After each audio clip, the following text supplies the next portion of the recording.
Wow, that was the easiest border crossing ever. That was just 2 minutes. 2 minutes and straight through. No problem at all. So, we're in Hungary. Get in there. I've been looking forward to this place for ages.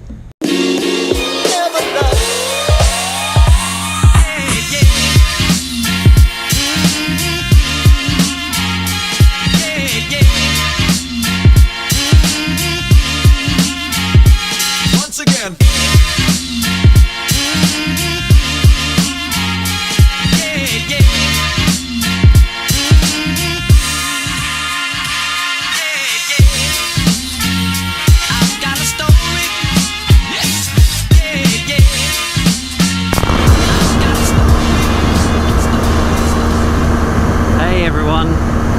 So I've left Belgrade on the way to Hungary now.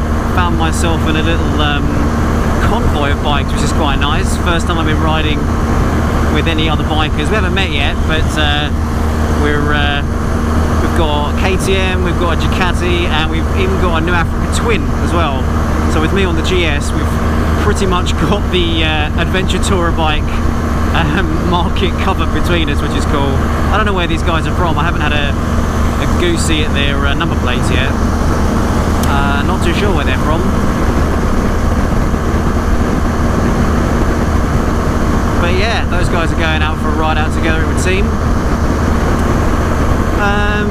Since my last vlog, which was a little bit sort of more down in the dumps, I had a good time in Belgrade. It was nice to meet some friends, which was good.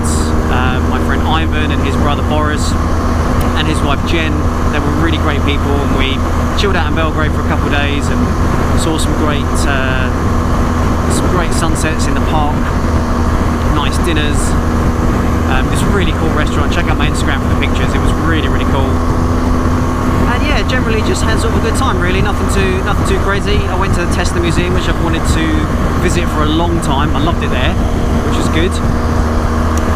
And I thought it was really fun to do the kind of interactive route planning. So thank you for everyone who contributed to that. I thought that was a lot of fun. I'll definitely do that again to sort of decide where to go next, because yeah, I didn't really have that much of a fuss of where I wanted to go. I know I've got to go to Budapest, but I don't really care how I got there.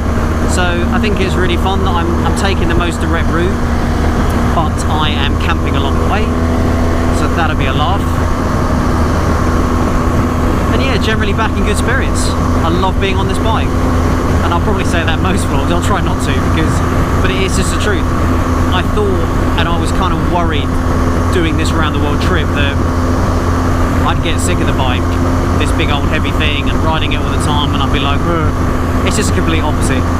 I'm just getting addicted to it and staying off of it for a few days. I mean, I've been off it pretty much 5-6 days, bar yesterday where I took it to get it washed, so it's nice and sparkly clean now, which is nice.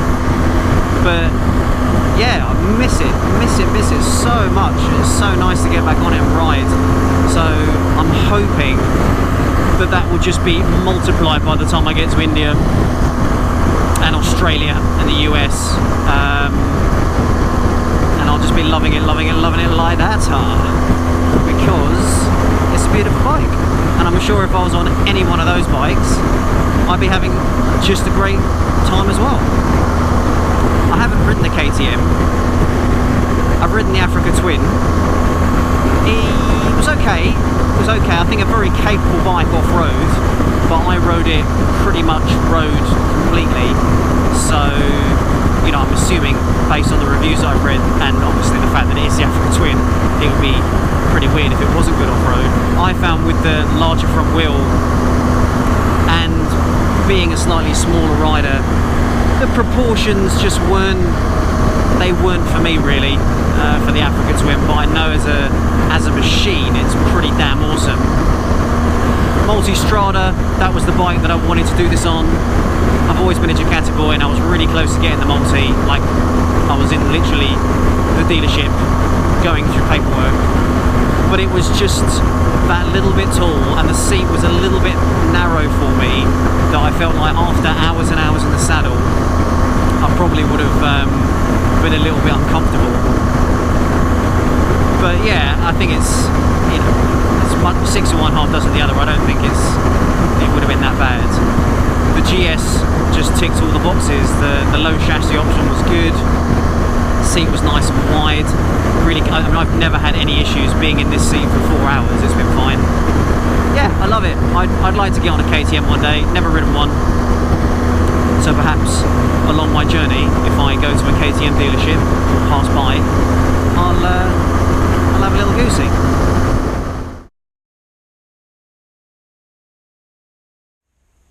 Hey everyone, I thought I'd do a bit of filming in the campsite that I'm in because it's really, really great. I'm so glad I came, so thank you to everyone that contributed and picked my camping option, because it was a really good change of pace, having been in some cities for a while, and knowing that I'm going to Budapest, camping was perfect. So I wanted to show you around because it's really, really great. So obviously this is my little cheeky tent here, which is where I'm staying, and the place we're staying in is called Chaikara. And the couple that own and run the place, Jay is from Cornwall, and Annemieka's from the Netherlands, and they've been here for about 10 or 12 years, and it was actually originally called Kara Chai, but obviously that's very close to the place in Pakistan, and they wanted people to know they're in Hungary, so they changed it to Chaikara, and it actually means, in Cornish, Jay told me, sort of house of peace and love and harmony. So it's very very, very sort of positive, mellow, great vibes, which is exactly the kind of place that certain campers and certain travellers, you know, want to find. This isn't, you know, a hotel, B&B, traditional camping place with loads of amenities. This is a place that you come just to get back to roots and back to nature, and it's a very, very sort of old school Hungarian experience, but they've made it really, really great. So I'll show you around. So this is their sort of yurt that they've got in the back garden, and inside there's a load of cool beds. It sleeps, I think, up to 3 or 4 sort of bean bags, lanterns, things like that, and that's really, really cool. So you can stay there if you like. The place that I'm staying over there is the place for the tents, that you can get about, I think, 6 or 7 tents they said that they sort of allow up there. And then in the ground they've got animals. They've got chickens and a rooster, a little baby deer that unfortunately was orphaned, so they're nursing them back to health, her back to health, sorry. A horse, little sheep. So yeah, it's really great. They've got this little vine area here, and they've got fresh vegetables that they tend to, and not so much right now, but he says that in the past, you know, they've got all manner of things basically to make food and live off the land, and they got natural wells, so it's all very yeah, it's just all very natural, and they don't really have to worry too much about, you know, other people. It's just sort of very self-sustaining. Then we've got the shower. So again, very basic shower system, just tank, tap, water, solar panel, job done, which is really cool and very refreshing. And then through there they have sort of hammocks and things that you can just sort of go and just read a book and chill out, which is really cool. And then just walking through the garden, this is the sort of communal camp area. So there's a kitchen, it's a little outdoor kitchen and sort of picnic area, and then they've made this this little pixie house, which you can also rent out. It sort of goes down a little bit, and then there's sort of like a bunk bed at the back, which is quite cool. And then through here, outhouse, and then another little sort of cottage and a little loft area up there, so that you can go up and chill and read a book and relax. So all in all, it's just a really lovely peaceful place just to spend a couple of days and just camp and not be, you know, it's not camper vans and, you know, and that kind of thing. It is a farm stay. It's very much a farm stay, and very chilled and very relaxed. And of course you've got my beautiful GS there, just cotching. And then yeah, then you go through the farm area, and then you have sort of all the areas. So see if we can get Jay and Annemieka just to give us a wave. Say hello. Hello. Super lovely people. And yeah, just spending the afternoon having a relax, reading a few books, and then tomorrow we're going to go to a Hungarian festival, which is like a local festival in the village where they're going to have dancing and barbecues and traditional Hungarian dress and things like that. So yeah, all in all, it's exactly what I needed. Some great people, great place, but then of course, yeah, looking forward to Budapest and all the delights and cultural stuff to see there. So it's going to be a good week. So Sprocket Square is back on form after last week's sad cam. So yeah, I'll chat to you guys soon. Take it easy.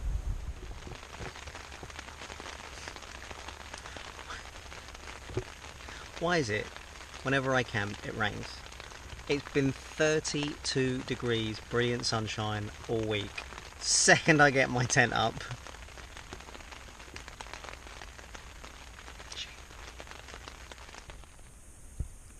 so in my tent,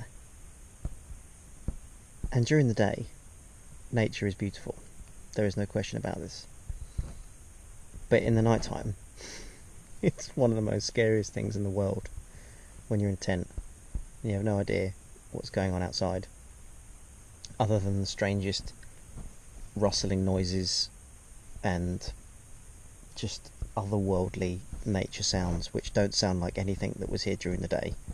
I just heard some galloping.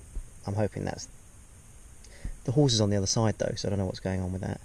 But the owners did say that there were wild boar in the area, and now I just can't get that scene out of Predator in my head. I'm gonna have me some fun. I'm gonna have me some fun. With just a big bloody mess. So I think, considering my lifelong love affair with bacon and chops and all those wonderful things, to have it all ended by a wild boar skewering me with his big tusks, yeah, it seems fair, to be honest. But if somebody finds this camera, and you know this is the last thing, that's what happened. So, but no, happy to be camping. It's all good. I've had a really good day. Just chilling with the owners. Went out for a little hike in the fields, which was good. And then tomorrow we're going to this traditional Hungarian party. It's like a horse and carriage festival where we're going to go with the mayor of the local village and ride through the countryside in a horse and carriage, and then go and have a traditional picnic. So yeah, really looking forward to that. And then Budapest on Sunday. So base of operations, Sprocket Square tent. Yeah, chat to you tomorrow. Good night. Morning. We're at the Hungarian Horse and Cart Festival. You can see them in the background over there. Everyone's getting ready. This is like the meeting point at the local pub and football field. It's 8 o'clock in the morning. They've already brought the palinka out, which is like a local sort of moonshine made out of plum, I believe it is. It's really alcoholic. Already had a couple of shots and it's 8 o'clock in the morning. Been up since 6. But it's brilliant. I think it's going to be a really good day. Everyone is just so friendly and nice. Everyone is like really trying their best to speak English, trying their best to teach me Hungarian. And yeah, it's just great. It's going to be a really good day. So I'm going to take a load of photos, get on the old horses and have a laugh. So see you later. So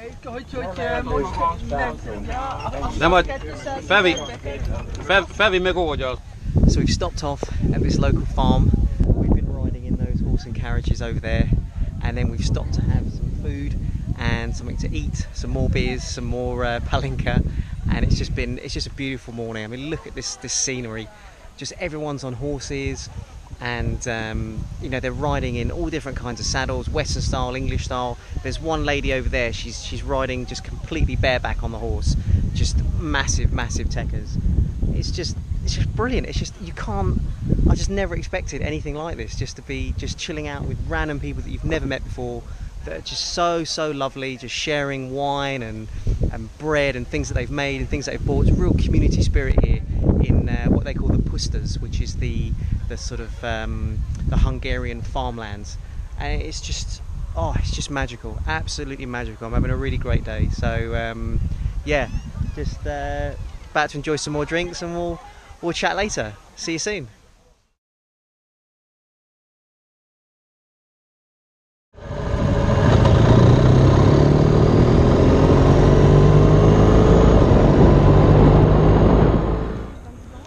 Hi everyone.